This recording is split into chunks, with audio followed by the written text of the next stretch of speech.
She paid for a veteran's meal out of her own tips. Her manager fired her on the spot, in front of a packed café.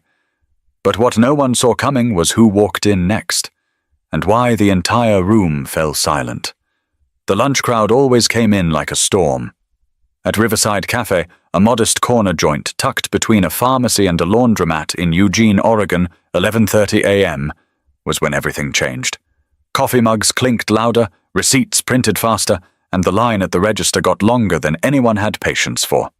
Tasha Melrose, 29 years old, had been working double shifts all week. Her sneakers were soaked from the morning rain, her apron still damp from that accidental iced tea spill earlier. But none of that mattered right now. She had Table 6 asking about their missing fries, a to-go order waiting to be boxed, and 2 toddlers screaming under booth 3 like they were auditioning for a horror movie. Still, she moved with purpose. Efficient, polite, barely flinching when a customer snapped for more ranch. Her co-worker Lily Barron, a high school senior, was already 2 orders behind and looked like she was going to cry. Tasha leaned over and whispered, "You got this, girl. Don't let them see you sweat." Behind the counter, Clayton Renshaw, the manager, stood with arms folded, eyes sharp, hair gelled back like a game show host from the 80s. He was one of those people who seemed born irritated, like life had handed him a rule book and everyone around him kept breaking it. "Melrose," he barked over the sizzle of the fryer. "Table 12 is still waiting on their check." "I sent it 10 minutes ago," she replied without turning. He scoffed. "Then walk it over yourself. Don't just send things." Tasha bit her tongue. She'd worked under Clayton long enough to know better than to respond. He never yelled. He didn't need to. The way he spoke, slow and smug, was more effective than shouting. It told you that you were replaceable, that any kindness shown to you was temporary, but at least it paid the bills. She was heading toward the kitchen when she noticed him. An old man, thin like a scarecrow, clothes damp and worn through at the elbows, standing awkwardly near the door. His white hair was matted, his eyes cloudy, and one of his boots was untied. He looked lost. No one else noticed. Customers were too busy scrolling, sipping, or arguing over receipts. Clayton was too busy micromanaging. Tasha put the order slip in the window, then stepped toward him. "Sir?" she asked gently. "Are you okay?" He blinked twice, looking past her, then slowly turned his head. I was supposed to meet someone here, I think." His voice was hoarse, barely there. Around his neck, tucked under his coat, hung a faded dog tag. She caught sight of a patch on his jacket. It was military, old, maybe Korean War era, maybe Vietnam. "You hungry?" she asked. He smiled, or tried to. "I could eat something warm." Tasha knew the cafe had a rule. No handouts, no freebies. Clayton had even posted a sign in the break room. "We're a business, not a shelter." But that didn't matter now. Not when this man looked like he hadn't had a full meal in days. She guided him to an empty booth and helped him sit. She brought him a blanket someone had left behind in the lost and found. Then she walked straight back into the kitchen, slid a 10 from her tips into the register, and called out to the cook, "Luis, get me a plate. Meatloaf, mashed potatoes, green beans, extra gravy." Luis gave her a look, but didn't say a word. He'd worked with her long enough to know, if she was doing something, it was for a reason. She brought the plate over herself, along with a glass of warm water and some cornbread. The man stared at the plate for a second, then looked up at her like she'd handed him gold. "Thank you," he whispered. "You didn't have to." Tasha smiled. "Yeah, I did." But just as she turned to check on her other tables, Clayton stepped out from behind the counter. He had seen the whole thing, and from the way his face tightened, Tasha knew exactly what was coming next. But she didn't know he'd do it in front of everyone. "You mind telling me what the hell that was?" Clayton's voice cut through the clatter of plates like a knife. Tasha turned slowly. The cafe hadn't gone quiet yet, but nearby tables were starting to listen in. A mother pushing a stroller paused.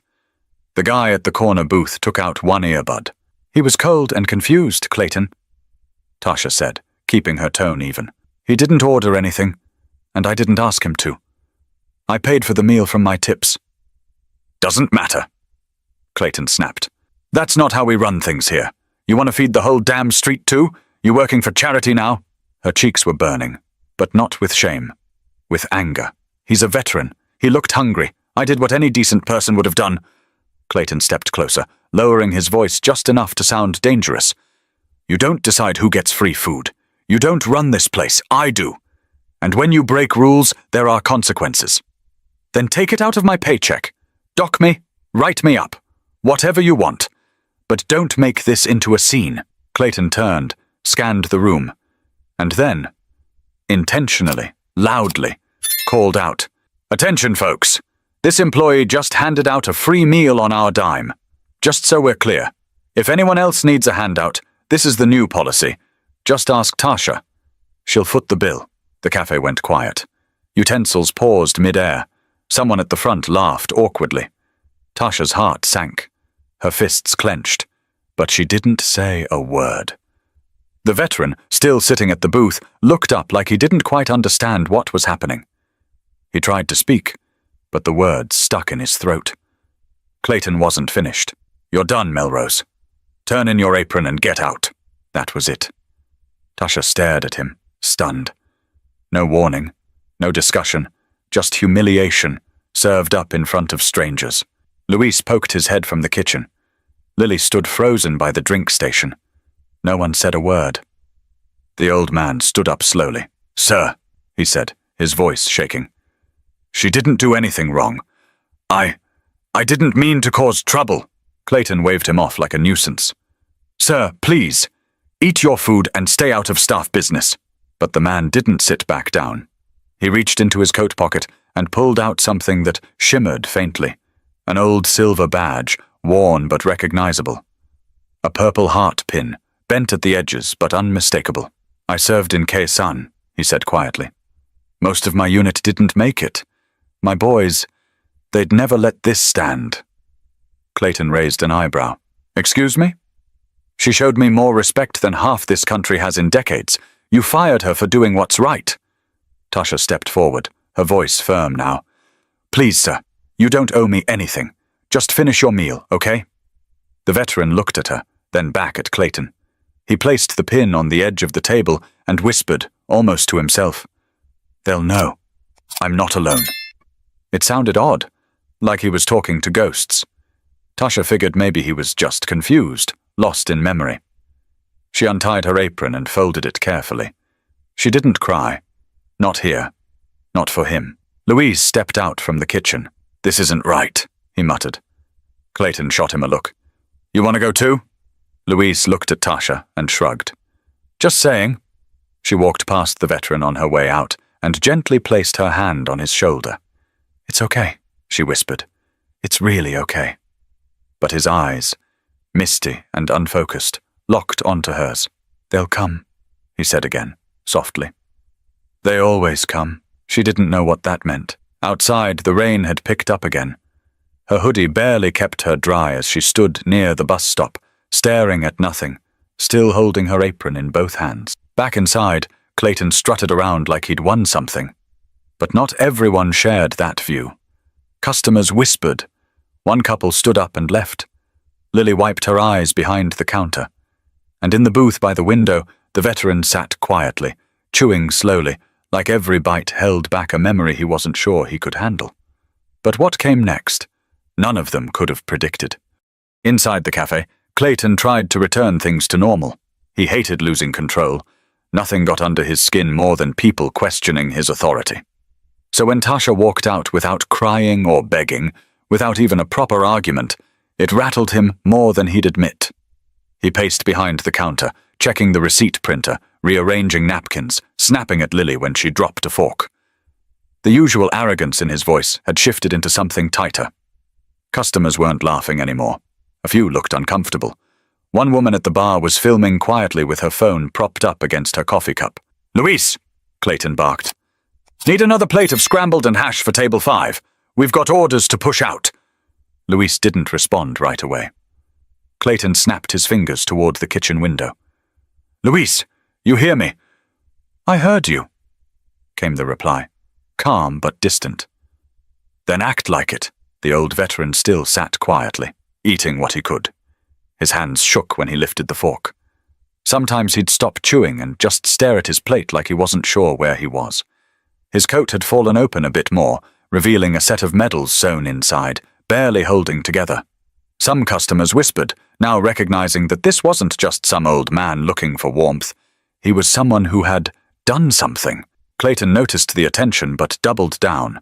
"We're not a soup kitchen," he muttered under his breath. The bell above the door jingled. Then again. And again. 4 sharp, heavy steps. 4 silhouettes. Broad shoulders, boots, uniforms. One of them had a sleeve with stripes high enough to catch the attention of anyone who'd served. They weren't carrying weapons. They didn't need to.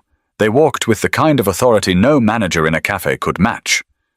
The cafe went dead silent. Even the sizzling from the kitchen faded under the weight of their presence. One of them scanned the room, eyes stopping on the veteran by the window. "Sir," the first Marine said, "we got your message." The veteran turned slowly, his lips parted, eyes clearer than they'd been all day. "I didn't mean to cause trouble," he said. "But she got fired. For feeding me." The Marine nodded. "Yes, sir. We heard. We came to make sure that kind of thing doesn't go unanswered." Clayton stepped forward. Fake smile loaded. "Can I help you, gentlemen?" The second Marine, taller, eyes like stone, looked him over. "You're the one in charge here?" "I am. And I'd appreciate if you didn't interfere with my staff or my policies." "Your staff?" the third Marine cut in. "From what we saw, your staff included a woman who gave up her own money to help a veteran. That's not interference. That's character." Clayton's voice lost a bit of steam. "This is a business. We have rules. She broke them." The first Marine, a captain judging by the pins, took one step forward. "You fired a woman for showing compassion to a man who put his life on the line for this country. A man we all know and respect. You humiliated her, not just in front of your staff, but in front of strangers. And now you want to hide behind policy?" "It's not personal," Clayton insisted. "Sure looked personal," the Marine replied. A customer cleared his throat near the front. "She's been working here for years. She's always kind. She remembers people's names. She remembers how I take my coffee, more than I can say for anyone else." Then a young guy in a hoodie added, "She's the reason I come here, not for the food." Lily, standing by the drink station, stepped forward slowly. "She helps me close even when it's not her shift. She walks me to my car when it's dark. She's the only reason I didn't quit after my first week." Clayton looked around. His grip on control was slipping fast. "I'm not going to stand here and get ganged up on in my own cafe," he snapped. "We're not here to gang up," the captain said evenly. "We're here to speak up. Big difference." Luis leaned out from the kitchen again, this time with his apron off. "I'm going to take my break. Maybe a long one." The veteran sat quietly, watching. His eyes welled up. "I didn't mean to make this happen," he murmured again. "You didn't," the captain replied. "You just reminded us what matters." But the cafe wasn't done reacting. The next voices weren't in uniform, and that changed everything. Outside, the sidewalk glistened with leftover rain. Tasha sat at the edge of the bus bench, her apron still folded neatly in her lap like it meant something. Her hands shook, but not from cold. She wasn't mad that she got fired. What stung was the way it happened, like her kindness was a problem that needed to be stamped out in public. She stared at the puddle in front of her, watching cars roll by without looking up. She didn't know what hurt more, the embarrassment or the silence from her co-workers as she walked out. She expected at least one person to speak up. Luis, maybe. Lily. But nothing. Then her phone buzzed. A message from her older sister. "Still good for dinner Sunday?" She didn't answer. Back inside, things were unraveling quickly. Clayton tried to hold the room together.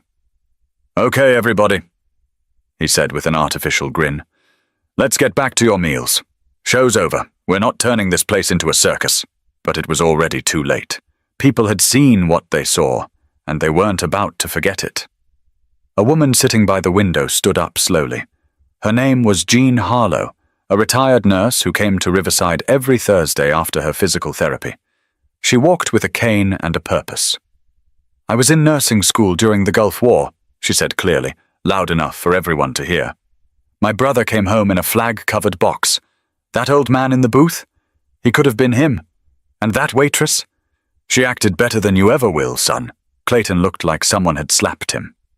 Another customer, an Uber driver named Reggie Mathers, who came in every weekday morning and usually kept to himself, spoke next. I've been coming here since it opened. Never had a problem with anyone. Except you. You don't lead people by belittling them. You lead by example. Tasha was the example. Someone clapped. Then someone else. It wasn't a standing ovation. It was quiet. Awkward. But real. Clayton was losing grip fast. This is my place. I decide what goes and what doesn't. One of the Marines stepped toward him, this time softer in tone. Sir, no one's questioning your right to run your business. We're questioning the way you did it. You could have pulled her aside. You could have asked a question. Instead, you humiliated her. Clayton threw up his hands. She gave away product. That costs money. How much did the plate cost you? Jean asked. $10? 12? No answer. How much do you think this'll cost you when that video hits Facebook? She pointed to the customer who had her phone out the entire time, the one pretending to sip her latte while clearly recording everything from the moment the Marines walked in. Clayton glanced at her. His jaw moved like he wanted to speak, but didn't. Luis came back out from the kitchen, wiping his hands with a towel. You've been riding us for years like we're lucky to be here. Tasha never treated any of us that way. She stayed late, showed up early, never complained. She bought Lily lunch her first week here and didn't say a word about it. Lily's voice cracked when she spoke. She helped me get my brakes fixed. Paid half. I didn't even ask. There it was. The weight of the room had shifted completely. Clayton stood in a space that used to be his, but no longer belonged to him. He scanned the room. Eyes narrowed. All of you think you're heroes now, huh? You think she's some kind of saint? No one answered. That was louder than any response. In the booth, the veteran gently folded his napkin and placed it on the plate. He reached for the purple heart pin, but one of the Marines stopped him. Leave it, he said softly. It belongs here now. The old man nodded once. Tell her thank you, he whispered. Tell her my boys never forget. Then he stood, slower than most, but still with dignity, and followed the Marines out. As the door closed behind them, the entire cafe felt different. Heavier somehow. Clayton stared at the napkin on the plate. Then the pin. He said nothing. But outside, someone else was already waiting. Someone who didn't come to eat. It wasn't flashy. No sirens, no flag stickers or bumper slogans. Just a black Chevy Suburban rolling to a quiet stop outside the cafe. The rain had faded to a mist by now, barely clinging to the windshield. It idled for a moment before the driver's door clicked open. Tasha, still sitting on the bench, looked up out of reflex. She didn't recognize the vehicle, but there was something different about how it moved. Smooth, deliberate, like it belonged to someone who didn't waste time. The doors opened one after another. 4 men stepped out. Not young, not fresh-faced. These weren't recruits. These were Marines who'd been through things and come out the other side with a calm most people didn't understand. 2 were black, 1 Latino, 1 white. Their uniforms were clean but lived in. Their boots were regulation, but broken in. The one who stepped forward first had sergeant's stripes, and the kind of expression that made people straighten up without being told to. Tasha noticed how passers-by slowed down to look but didn't stop. You could tell these men weren't here for coffee. They scanned the cafe windows without saying a word. The sergeant, Reuben Cole, according to the nameplate stitched into his chest, opened the door and walked in. The others followed. The bell rang just the same, but the moment they stepped inside, the energy shifted like someone had unplugged the room. Reggie, still sitting at the corner table, whispered, "Those ain't tourists." Behind the counter, Clayton froze mid-step. The paper in his hand hung limp. His eyes bounced from one uniform to the next. Sergeant Cole looked around, then spotted the empty booth, the one where the veteran had just been sitting. The half-eaten meal, the purple heart still resting gently on the napkin. He walked over to the booth, stood there in silence for 3, maybe 4 seconds, then turned to the room. "Who fired the woman who gave him this plate?" No one answered. Cole didn't raise his voice. He didn't have to. He turned again, this time toward the counter. You? He asked, locking eyes with Clayton. Clayton swallowed. Look, I don't know what this is about, but— Yes, you do, Cole interrupted. You know exactly what this is about. The tallest of the Marines, a man with sharp eyes and a scar that curved under his chin, stepped closer. His name is Walter Haggerty. He served with our unit's grandfather in Vietnam. The man who taught us what it meant to be brothers. Cole added, Walter doesn't say much, but when he does, we listen. So when he called one of our guys, said he'd been helped by someone who showed more loyalty than he's seen in years, and then got fired for it. Yeah, we made time, Clayton laughed nervously. This is getting blown way out of proportion. She broke policy. She gave away food without permission. The Marine with the scar folded his arms. You know how many policies get broken when someone's life is on the line. When a decision has to be made in real time. We were taught to lead by example. Sounds like she was, too. Another Marine, stockier, softer spoken, pointed to the Purple Heart. You see that pin? That doesn't belong on your table. It belongs to people who understand sacrifice. Clearly, that ain't you. Customers remained silent. Some pulled out phones. Some just watched. Tasha, from the bench outside, couldn't see exactly what was going on. But when she noticed the veterans inside, she stood up instinctively. She didn't recognize any of them, but something told her she was involved in this, whether she liked it or not. She stepped closer to the window and saw the booth, empty except for the plate and the pin. Her breath caught in her throat. Back inside, Clayton tried one last time to wrest control back. I'm not here to be lectured. This is my business. You don't like it, don't eat here. Cole nodded once. Fair. But just know, we don't forget either. And we don't stay quiet when someone disrespects one of our own. Or someone who protects them. The Marine with the scar leaned in, just enough for Clayton to hear him clearly. You fired the wrong one. But they weren't the only ones who showed up that day. Word was already spreading, and the next voices were even closer to home. Tasha didn't want to go back in. She stood at the window like a ghost outside her own story, watching a scene she couldn't believe was happening. 4 Marines, in full uniform, standing in her old workplace, holding the room in a kind of stillness even Clayton couldn't control. She stepped back, unsure what to do. Then the cafe door swung open. It wasn't a customer or a Marine. It was Lily, clutching her apron, cheeks red from crying. Tasha, she said, rushing up. You need to come back inside. Please. I'm not trying to make it worse, Tasha replied. You didn't make it worse? Lily said. You did the only thing that made any of this make sense. She grabbed Tasha's wrist gently. Please. Inside, things weren't cooling down. Clayton stood behind the register, arms crossed, face hard, but his eyes darted like someone who knew he was losing ground. The Marines hadn't moved. They didn't have to. When Tasha walked in, a few people actually clapped. Not the loud, over-the-top kind. Just soft, quiet, respectful. Like people who knew what she had done was simple and rare. Clayton's voice cracked slightly. I thought I made it clear you no longer work here. I'm not here for the job, Tasha replied. I'm here because a man who served this country deserved a warm meal, and because I'm tired of acting like kindness needs permission. Sergeant Cole turned to her, respectful. Miss Melrose, we're sorry you were treated this way. It shouldn't have gone down like that. Tasha gave a small nod. Thank you. One of the Marines, the tall one with the scar, looked around the room. You all watched this happen. Some of you filmed it. Some just stared. But someone needs to say this out loud. You don't punish people for being decent. Clayton barked a bitter laugh. Oh, come on. She didn't cure cancer. She handed out a plate of meatloaf. She handed out dignity. Cole replied calmly. That counts for something in our book. A woman near the front counter, Cheryl Miles, who ran a hair salon 2 doors down, stood up and crossed her arms. I've seen how you treat your staff, Clayton. The passive-aggressive notes, the way you threaten to cut hours. You didn't fire her because she gave away a plate. You fired her because she reminded people that you don't care. That's not true, Clayton muttered. Reggie, still sipping his now cold coffee, spoke up again. Man, I've been sitting in that corner every morning for 2 years. You've never once said good morning.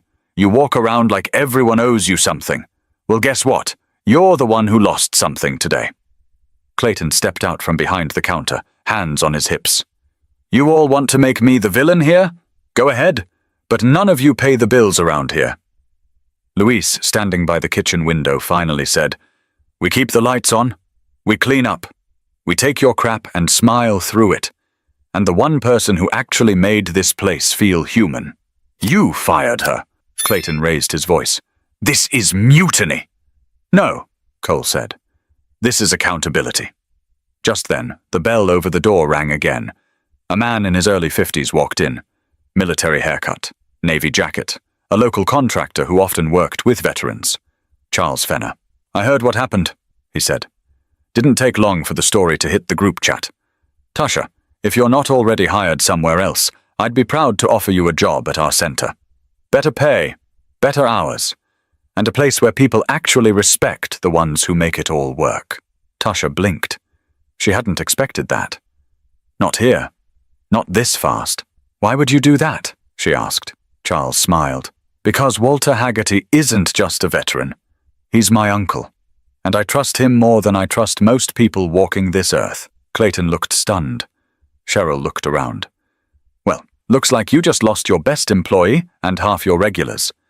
Hope the math works out, Clayton. The Purple Heart still sat on the table. A quiet, shining reminder of what had started all this. But it wasn't the only thing that would leave a mark, because the rest of the town was already talking, and some things can't be swept under a rug. By the time Charles Fenner finished speaking, the cafe wasn't just a restaurant anymore, it had become a kind of courtroom. Every word carried weight, every silence said something. Clayton's face had gone from smug to stiff, and now to something closer to pale. He glanced around for support, but even the dishwasher, barely old enough to drive, had come out from the back and leaned against the wall, arms crossed. His name was Omar Benford, 17, quiet, usually kept his earbuds in and his head down. But not today. He cleared his throat. Can I say something? Clayton raised an eyebrow. Unless it's to go wash dishes. But Omar didn't flinch. I was in the back when she gave him that meal. I heard the whole thing. She pulled $10 from her own tips. She told Luis to ring it in. She didn't sneak anything. Clayton opened his mouth. But Omar didn't stop. And you know what else? She's the only one who ever asks if I need a ride home. I live 2 buses and a long walk away. No one else here even knows that. The room was dead still. She got fired for doing something my mom would have done, Omar said, looking down for a second. And if she's not good enough to work here, then I'm probably not either. You quitting? Clayton snapped. Omar gave a one-shoulder shrug. I don't know yet, but I know I'm not scared of you. From the booth near the front, a man who hadn't said much all day finally stood. He was a trucker. Lenny Duval, salt and pepper beard, weathered hands. He pulled out his wallet and dropped a 20 on the counter. For the veterans' lunch, he said. And for the waitress who should still be here. Then he walked out. That started something. One by one, customers began doing the same, standing, grabbing their jackets, leaving bills on tables, nodding to Tasha as they passed her like she was someone they knew, even if they didn't. By the time the 6th person left, Clayton's voice had turned gravelly. This is ridiculous. No, Lily said softly. This is what happens when people stop being afraid of you. Luis finally walked all the way out from behind the kitchen window, wiped his hands on a rag, and placed his chef's knife down on the counter with quiet finality. I'm out, he said. I've worked in 6 kitchens. Never had to look a good person in the eye while they got tossed for being human.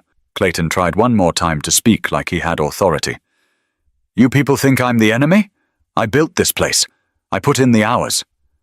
Then it's too bad you forgot who helped you keep it running, said Cheryl from the doorway. She hadn't left yet. Tasha hadn't moved much through all of it. She just stood there, watching. Her hands gripped her apron like it still meant something, even though it didn't belong to her anymore. Sergeant Cole turned to her. We don't speak up for just anyone, but today wasn't about charity. It was about respect. What you did wasn't small. I didn't do it for a reaction, she said quietly. He just looked hungry. Exactly, the Marine with the scar said. And you gave him more than food. Omar walked up to her, a little awkward. I don't really say this stuff, but thanks. I was having a bad day. And then you reminded me people still care. Tasha managed a small smile. Thanks, Omar. Then Lily approached, biting her lip. I'm sorry I didn't say anything when he fired you. I should have. You didn't owe me that, Tasha replied. But thank you for saying it now. Outside, more people had gathered. Some curious, some concerned. A few already had their phones out. Whatever had happened inside wasn't going to stay inside. A local reporter from the Eugene Ledger walked in and asked softly, Do you mind if I ask what happened here? Clayton groaned audibly. Are you serious? Reggie leaned back in his chair, arms folded. Oh, it's serious now. But the real shift didn't happen inside the cafe. It happened hours later when the story hit the internet and strangers started weighing in from thousands of miles away.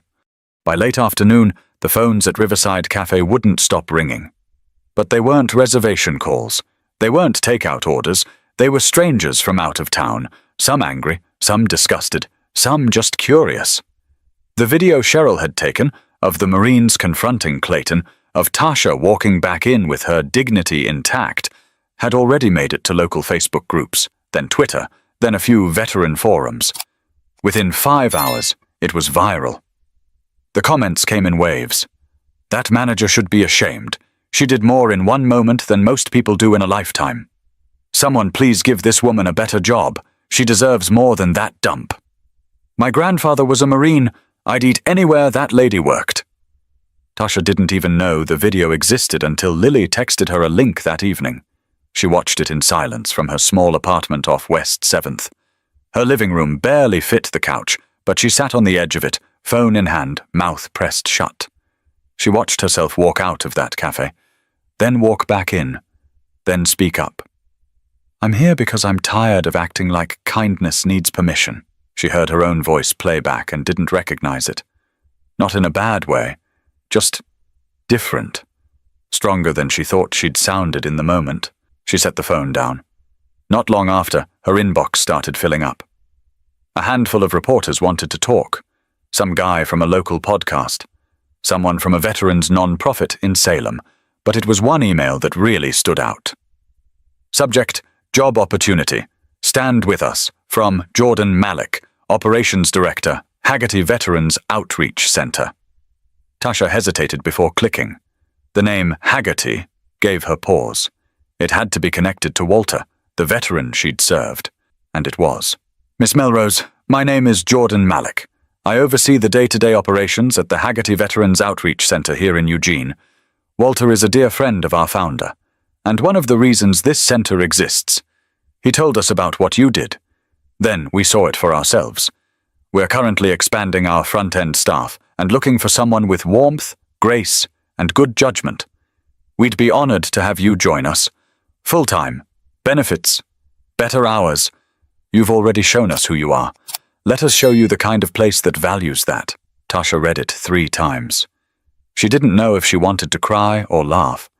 She couldn't remember the last time someone had called her graceful. She called the number listed at the bottom. Jordan picked up right away. Miss Melrose? Yes, this is Tasha. I hope the offer didn't catch you off guard. It did, honestly. In a good way. Well, we've had your name floating around here all day. Walter hasn't stopped talking about you. I didn't even know his name until now, she said quietly. He remembers everything, just not always in the right order. But he said one thing clearly. She saw me. That's more than most do. They talked for 20 minutes. Jordan didn't push. He explained the job duties. Some front desk work, helping clients find services, organizing meal drop-offs, and listening. Just being there. Showing up. That, he said, is what we call service. She said yes before the call ended. The next morning she got dressed like it was her first day of school. She took the bus again. Same stop, same weather. But it felt like a different life. The Haggerty Center wasn't fancy, but it was warm.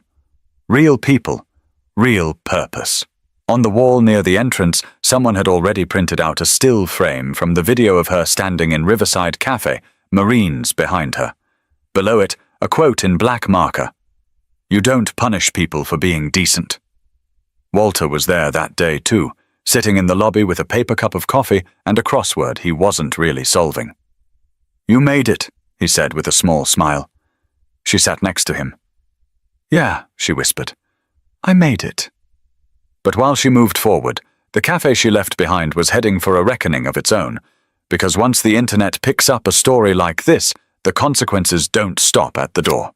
By the time Monday rolled around, Riverside Cafe wasn't the same place. The morning crowd was light, unusually light. Only 2 tables were occupied, both by out-of-towners who didn't know what had happened. The regulars? They were gone. Vanished. Even the ones who always sat at the counter with the crossword puzzle and the black coffee. Gone. Clayton stood behind the register, pretending to rearrange receipts, but mostly just trying to ignore the fact that the place felt hollow. Empty chairs echoed more than footsteps. There was no line, no laughter, no music. Even Luis's old spot in the kitchen had been filled by a temp who didn't talk much. Clayton had always walked around like he owned the block. Now his gait was slower, his voice lower. The pride he wore like a badge of honor? It had faded, because the video didn't just go viral. It got picked up by Oregon Today, then reshared by a Marine Corps Instagram page with 2.4 million followers. A local news outlet ran a story titled, "Waitress Fired for Feeding Veteran Finds New Purpose at Haggerty Center." The comments under that headline were brutal. "Shame on the cafe. That manager needs to step down." Tasha Melrose is a local hero. The real disgrace here isn't the firing, it's how long it took people to say something. Even worse for Clayton?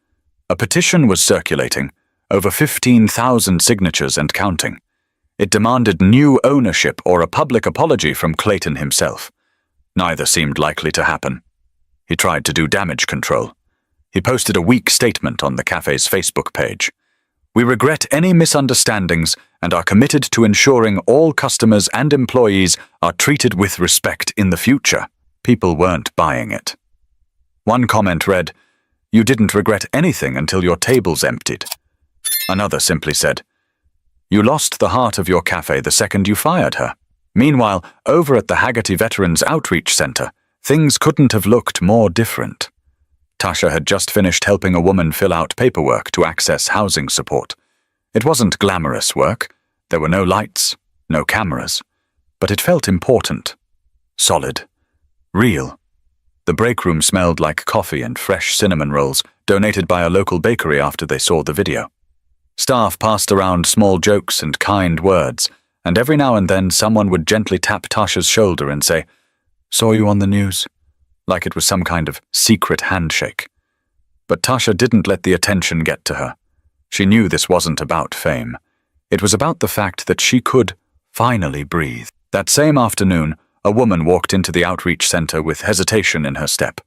She looked out of place, business casual clothes, clutching a handbag like a shield.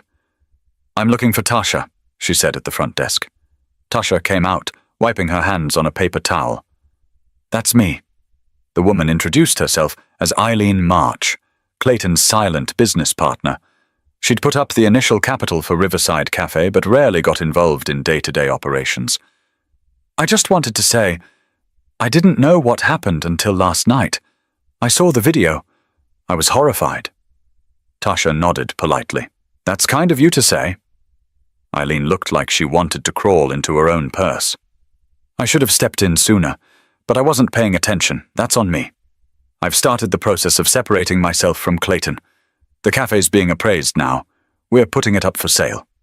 Tasha's eyebrows lifted. "Wow, that's big." "Yeah, I think it's time for new leadership. The town deserves better. You deserved better." Before leaving, Eileen pulled something from her bag. A small envelope.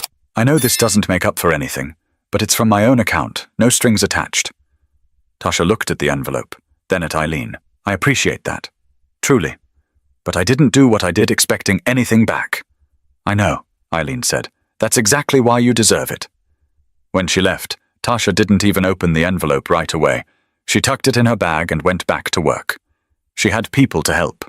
But as the day ended and the lights dimmed at the outreach center, there was only one thing left for her to say, the truth she'd been carrying quietly all along. It was near closing time at the Haggerty Veterans Outreach Center. The front lobby had emptied out, and the hum of voices and footsteps had softened into quiet paperwork and the gentle tap of a printer. Tasha sat at her desk, flipping through intake forms. Outside the window, the sun dipped behind the trees lining the edge of the parking lot, painting the sky orange. Walter Haggerty was still there, sitting in his favorite chair by the front, blanket over his knees, staring out the window like he was waiting for something. "You need anything before I lock up?" she asked, walking over to him. He shook his head. "Just thinking." "About what?" "Back then, when I was in country. You didn't get far if you didn't trust the people around you. Didn't matter what color they were, what they believed. Just mattered if they had your back." Tasha leaned against the wall beside him. "I don't know if I did anything special," she said. "It was just a meal." He turned to her. "That's what makes it special." She didn't respond right away. "I used to wonder if I'd ever matter," she said. "I worked hard, tried to be decent, but it always felt like I was one small step away from being disposable." Walter looked her dead in the eye. "People like you keep things standing, quietly, without noise, without applause. That manager, he thought power meant being in charge. But real power, real respect, comes from what people say about you when you're not in the room." Tasha smiled. "You sure you're not supposed to be writing books or something?" He laughed. "Nah, I just live long enough to recognize decency when I see it." There was a quiet moment, the kind of silence that doesn't feel empty. Then she asked, "Did you really call those Marines after I left?" Walter shook his head slowly. "I didn't have to. One of them checks in on me every Sunday. I just told him what happened. Told him a good woman lost her job for being kind." Tasha blinked. "And that was enough to bring all four of them down there?" He gave a dry chuckle. "You don't know what you stirred up, girl. When you're good to one of us, you're good to all of us." She didn't know what to say to that. Later, as she walked to the bus stop, the envelope from Eileen March still sat untouched in her bag. She thought about the past few days, the cold rain, the moment she stood over Walter's booth and decided she wasn't going to wait for permission to be kind. And then, the fallout. The Marine boots on tile floors, the crowd turning quiet, her own voice rising to say something that wasn't rehearsed, just real. She remembered how it felt to be seen, not praised, not pitied, just seen. That's what stuck. At home, she finally opened the envelope. Inside was a handwritten note and a cashier's check for $5,000. "Thank you for showing the rest of us what integrity looks like. I hope this helps you build something better. Eileen." She set it down carefully, unsure whether to cry or not. Not because of the money, but because for once, doing the right thing didn't end in silence. She picked up her phone and opened the video again, not to watch herself, but to read the comments beneath. "She's the reason I believe in people again. There's hope, and her name is Tasha Melrose. What if we were all just a little more like her?" That one got to her, because it wasn't about heroism. It wasn't about standing on a table and shouting. It was just about not turning away when someone needed something. That was all. And it was enough. Life isn't made of grand gestures. It's made of small choices stacked like bricks. The choice to listen, to speak up, to help, to give, even when no one's watching. And sometimes those choices change more than just the moment. They change the people watching. The ones too tired, too afraid, or too used to looking the other way. Tasha never asked for recognition. She asked for humanity. And in the end, that's what she got. If this story moved you, share it. Remind someone that kindness still matters.